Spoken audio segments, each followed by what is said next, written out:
In terms of self-improvement, we only have three options. We choose to grow, we choose to settle, or we choose to get left behind.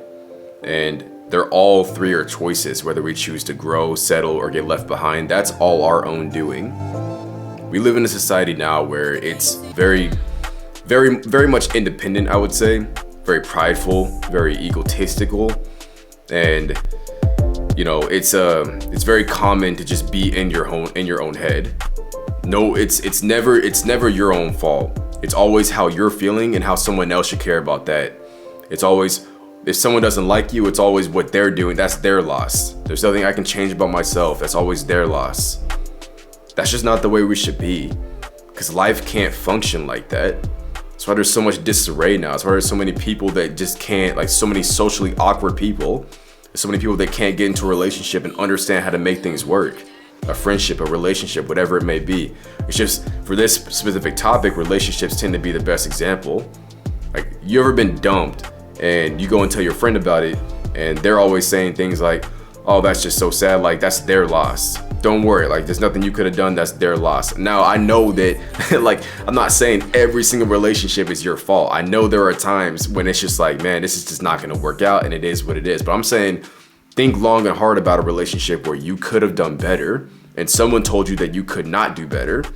Someone told you that you did everything, you were fine. It's not your fault. That's why it's so important to be honest with your friends, because not only did that person harm not only themselves, if they believe that, if they actually believe the words you're saying, as in, like, if they actually know you and they know the relationship, they know where you're currently at, they probably don't even have the capacity to be better because you guys are associating together in that same stage. You attract what you are with your friends, but they also hurt you by telling you not to grow. They told you to settle or get left behind.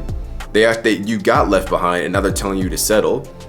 Like, that's the danger when it comes to us being so individualistic and surrounding us around people that are like that. 9 times out of 10, I don't think the average person is just malicious and out there to get you. So when people are asking you to do certain things, if they're actually asking you to change in a certain way, I would just encourage us to try really hard to listen to the words and think about what they're saying. Not everything has to be a battle. Not everything has to be an attack. You don't have to get in your emotions or your feelings about everything. Sometimes people are calling us to a higher place, and that's a blessing. Sometimes people are calling us to be better here, and we should thank them for that. Or else we get left behind. Just because you've done something a certain kind of way for your whole life doesn't mean that's the only way it can be done. And we have to examine our lives in so many ways here. It's not about what someone else can do for you.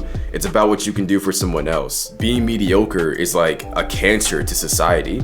It's like poison. Like you only, being mediocre only works when you get to be around mediocre people. But when you stand next to someone else that's at a higher calling than you, the only thing you can say, if you don't feel like growing, the only thing you can say is that's a them problem. I don't know what's wrong with them. They just don't see me for how I am. I remember my dad, we had a conversation and he gave me a scenario and he was like, are you a person that other people get along with? Or are you a person that, you get along with other people?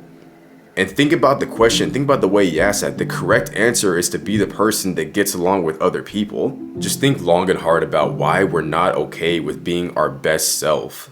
Or why we've downgraded what we even think our best self is. What does that even mean to us? It's just the dangers of an individualistic society is that you lose your purpose, you lose your mission, and you lose the ability to connect with other people. You lose the ability to learn new ways, and because you're so focused on what you want, you're so stuck inside of your own head. Like your own mind, your own body, that becomes your society. And we should be out there learning as much as we can. New people always have something great to teach you, 9 times out of 10. So I'm gonna leave you with that. I encourage you guys to try and think long and hard. Perform a self-assessment on yourself. And anytime you're in a hard situation like that, try and remove yourself from that situation and think long and hard about what this person is trying to say. Even if they didn't say it the best way, think long and hard about what they're trying to say and reflect on that, from an unbiased perspective, and see if there's a way you can change to grow, because we don't want to be in a place where we're unable to grow and we're just going to settle or get left behind. When you settle and get left behind, you're stuck with not, I'm not saying everyone that's stuck in the settle and left behind phase is a low value person, because I'm saying choosing to settle and choosing to get left behind is a state of being. It's not a reflection of who you are unless you continue to do that. But we should always be willing to grow, no matter who is telling us that something valuable or something is necessary for us to change. But I hope this video resonated with you guys in some way. Be sure to subscribe and leave a like, and I'll catch you guys in the next one.